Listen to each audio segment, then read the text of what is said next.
അപ്പോൾ നമ്മുടെ കുടുംബത്തോട്ട് പോകുന്ന വഴിയിലോട്ട് കയറി. ഈ റോഡ് നേരെ ചെന്ന് നിൽക്കുന്നതാണ് പന്മന ആശ്രമത്തിലാണ്. നമ്മുടെ ചട്ടമ്പി സ്വാമികളുടെ സമാധി സ്ഥലമായിട്ടുള്ള പന്മനയിലാണ്.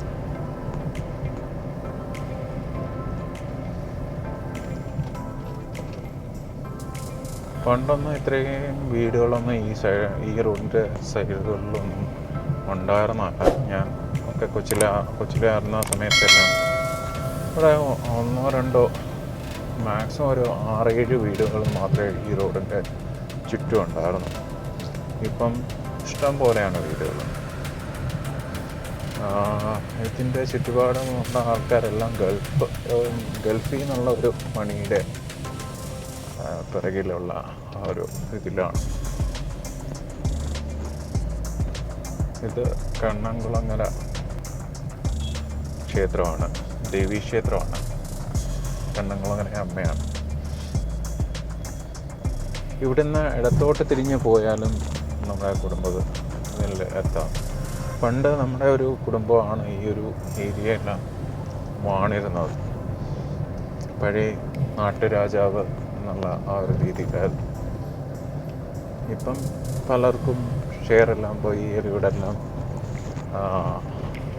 എല്ലാം പണ്ടേക്ക് തന്നെ പല ഇതായിട്ട് വിറ്റുപോയിട്ടുള്ള ഏരിയകളാണ് ഇതെല്ലാം.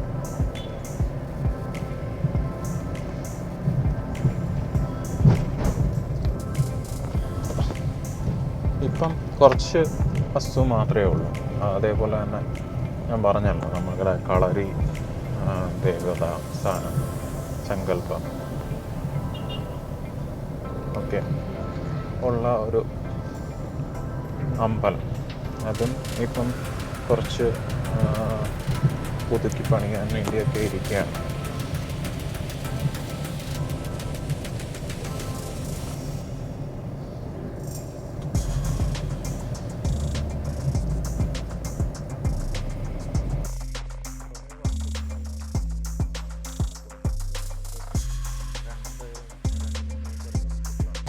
ഇവിടുന്ന് ഇടത്തോട്ട് പോകുമ്പോഴാണ് നമ്മുടെ കുടുംബം വരുന്നത്. റോഡെല്ലാം വളരെ മോശമാണ്. ഇതിനു മുന്നേ ആരാണോ കൗൺസിലറായിട്ട് നിന്നത് അല്ലെങ്കിൽ MLA ആയിട്ട് നിന്നത് ആരും ഈ ഒരു റോഡൊന്നും പുതുക്കിപ്പണിയാനോ ഒന്നും നിന്നിട്ടില്ല എന്നുള്ളതാണ് വാസ്തവം.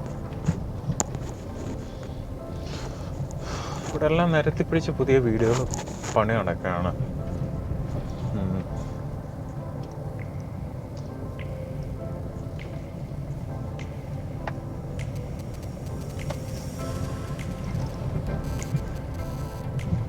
ഇവിടെ നിന്ന് ഇടത്തോട്ട് പോകുന്നതാണ് വീട്ടിലോട്ടുള്ള വഴി.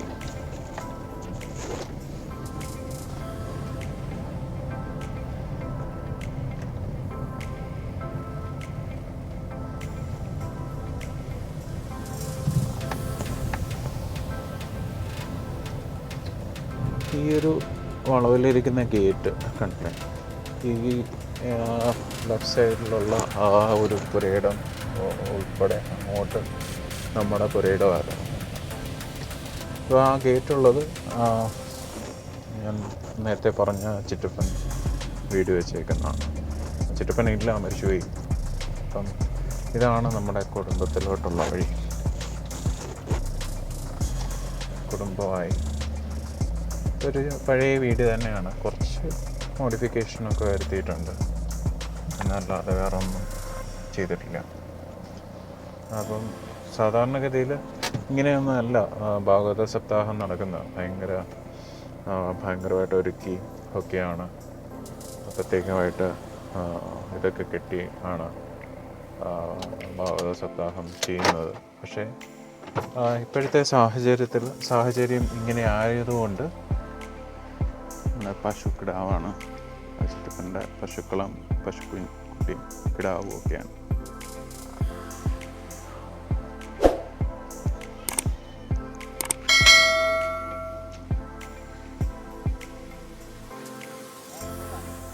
ഇതാണ് എൻ്റെ ചിറ്റപ്പൻ.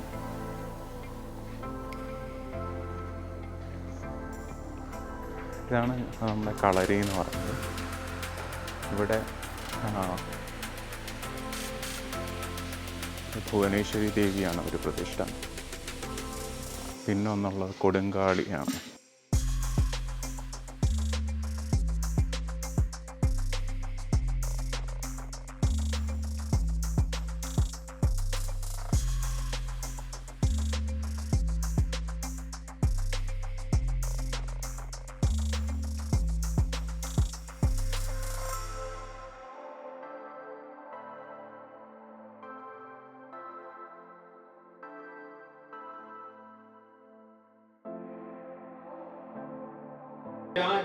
മുഖ്യമായി വെച്ചാനപ്പോൾ വർഷങ്ങളുണ്ടായി വന്ന് ദുഃഖങ്ങൾ നേടുവാൻ കാശിമുവെന്ന് ഹേ കാശിമുവതി തന്റെ ഗുണയായി ഗാന്ധിനി തന്നെ അന്ന് നൽകിനാൻ സുവർക്കന് പുത്രൻ അക്രൂരനുമാകയാൽ മഹാമതിമാൻ ഭാഗ്യവത്തൻ താതന്റെ ഗുണങ്ങളിലേറെ കുറവില്ല നിവൃത്തി ധരിക്കണേ. അക്രൂരനറിഞ്ഞാലുമാകയാൽ അക്രൂരനിരിക്കുമ്പോഴത്തെ ശോകങ്ങളൊന്നും ഉണ്ടായി വരികയില്ലതാനുമാകയാൽ അവൻ തന്നെ തിരഞ്ഞു വരുത്തേണം. ശോകങ്ങളൊന്നും പിന്നീട് നമുക്കില്ല. ഇത്തരം കേട്ടു കൃഷ്ണൻ അക്രൂരനെ ചിത്തമോഹനമാൻ വരുത്തിയത് നേരത്തെയും ഭയം കൊണ്ടുമേ വന്നൊരക്രൂരൻ ചിത്തമോഹനാണ് എന്നെ കണ്ടതുമൂലം ഞങ്ങൾക്കുള്ള ഒരു ദുഃഖം ഒന്നറിയാതെ തീർന്ന് സൗമ്യമായി വന്നിരിപ്പോഴേക്കുമെല്ലാം ഒരു വിഘ്നവും വന്നിടാം. അജ്ഞാനവന്യ സമാപ്തികളും സാധിച്ചതോ നിന്നുടെ കയ്യിൽ മണിയിരിക്കുന്നതുമെല്ലാം മുന്നേ ഞാൻ അറിഞ്ഞിരിക്കുന്നത് മഹാമരേ. സസാജിത്തിന് പുത്രരില്ലായ നിമിത്തമായി പുത്രികൻ പുത്രന്മാർക്ക് തന്മണിക്ക് അവകാശം എന്നൊരിക്കലും മറ്റ് ആർക്കുമേ മണിയത് തന്നോട് കണ്ടേ ധരിച്ചിടുന്നതല്ലായ നിന്നുടെ കരേ മണി വെച്ച് കൊണ്ടിടുക. അരേ നിന്നുടെ അക്കരെ മണി വഹിച്ചു കൊണ്ടിടുക എന്നുമേ മമജേഷ്ഠൻ രാമൻ ജനങ്ങൾക്കും ഇന്നിനെ സംശയങ്ങൾ തീരുമാനായിക്കൊണ്ട് എന്നുടെ കരം തന്നെ തന്നാലും മണിയത് ഇവകാശ കാട്ടി നിൻ കയ്യിലപ്പോൾ തരാം. ഇത്തരം അക്രൂരൻ കേട്ടതൻ ശീലയിൽ നിന്ന് ഉത്തമമായ മണിയെടുത്ത് കൃഷ്ണൻ കൈ കൊടുത്താൽ അത് അറിയാത്തവർക്ക് എല്ലാവർക്കും ഉടനെ സംശയവും തീർന്നിട്ട് അനന്തരം രാമനെ വേഗം വരുത്തിയതിനോ കൃഷ്ണന്താനും രാമനെ കേട്ട് സന്ദേഹം തീർന്നു മുതൽ സമ്മതം ഉടർന്നത് കൃഷ്ണനെ രാമൻ താനും 5-6 സംവത്സരം പിരിഞ്ഞു കാണാമൂലം രാമന്റെ കയ്യിൽ കൊടുത്ത കാണിച്ചത് രത്നം. അത് പിന്നെ പഠിത്തമാണെന്ന് കൃഷ്ണൻ കയ്യിൽ നൽകി. മാധവനും സത്യമാവനും പുത്രർക്കാകുമോ മണി എന്ന് രാമനോട് വെച്ചപ്പോൾ മാധവൻ തന്നോടായി രാമന് പറഞ്ഞത് നമുക്ക് ഇവയൊന്നും ഓർക്കേണ്ടതില്ല. ജാമ്പവാൻ ബുദ്ധിയോടെ നൽകിയാൽ ഇവിടേക്ക് ജാമ്പവതിതൻ പുത്രന്മാർക്കുതാൻ വേണ്ടത് എന്ന് പറഞ്ഞിട്ട് അക്രൂരന്റെ കരത്തിൽ പിന്നെ രത്നം പറഞ്ഞ വണ്ണം പ്രത്യർപ്പിച്ചത് മഹാവിഭു യാതൊരു ഭഗവാനായി വിഷ്ണുവാമീശ്വരന്റെ യാതൊരു കഥയില വ്രജനഹരമായി മംഗലമാകും ഇത് കേൾക്കലും ചൊല്ലിയിടിലോ തന്നോട് ചിത്തെ ചിന്തിച്ചിരുന്നു. അവർ തന്റെ ദുഷ്കീർത്തി മഹാഭാവമൊക്കെ ശാന്തമായി സൽകീർത്തി പ്രവരനായി വന്നിടുവെന്നോ. ഓം നമോ ഭഗവതേ വാസുദേവായ. ഓം ശ്രീ മഹാദേവേ നമഃ.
ആണെൻ്റെ ചിറ്റപ്പൻ.